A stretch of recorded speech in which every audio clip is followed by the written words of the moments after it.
on. Give me a second. I'm messing up here. I need some chocolate. All right. Action. Action. Imagine with me, if you will, you just won tickets to a dream vacation, all inclusive, to a foreign Airbnb. Everyone seems so friendly and happy to see you and happy to have you there as their guest. You're feeling welcomed, and as you settle in and start to explore, you unexpectedly get grabbed by the shirt and slapped in the face and smacked on the butt, and they're yelling and pointing, and you have no idea what's happening. At that moment, how do you feel? Do you feel safe? Do you feel like you still want to be there? Or do you want to leave? Do you want to snap back? Does it make you sad? Does it make you angry? This is a human-to-human interaction. There are nonverbal cues that you can utilize to try to understand what's happening. These nonverbal cues include change in tone, change in body language. If they're pointing at something, there are identifiers that you understand on a foundational level of what they're trying to express. However, when communicating with animals, they do not have the same emotional intelligence to understand what you're yelling about, what you're hitting them about. There is different ways that you can build that communication. When communicating with those animals, you can turn to verbal cues, sound triggers, or visual cues. From the first moment that you meet your new pet, instinctively, without even trying, the first thing you do is you speak to them. You tell them they're cute, you say hi, you greet them with a welcoming tone.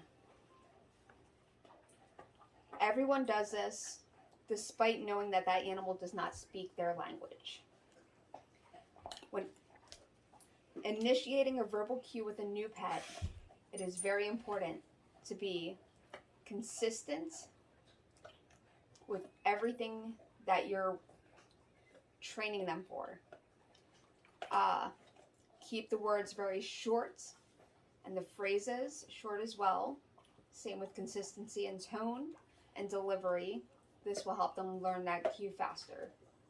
Things like sit and down are quick and easy ways to help build that understanding, but to prevent a miscommunication,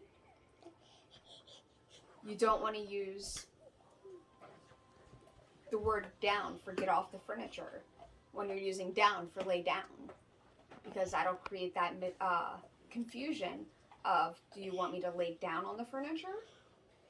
So with proper planning, you want to make sure that all of your verbal cues are consistent with what you expect them to do. You also want to take into consideration that IQ plays a huge variable in how fast the animal's going to learn. Are they smart enough to take in that cue right away? Or is it going to take time? And a lot of times that time is just longer than we would like it to be.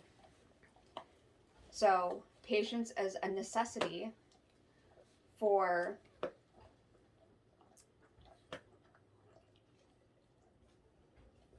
building up that level of foundation for communication.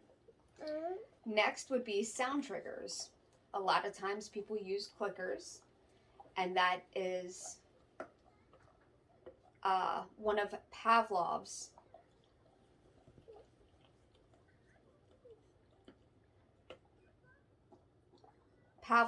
conditional training. I quit. I'm done for the night. Mom, you're doing good. You're doing great. You think that? Take 7. I know better. Take 7. We're still filming yet. Take 7. now you need to. Now we have to restart because you had to block it. Not that. Oh. It'll be okay. Take a breather. Well, I'm reading from like a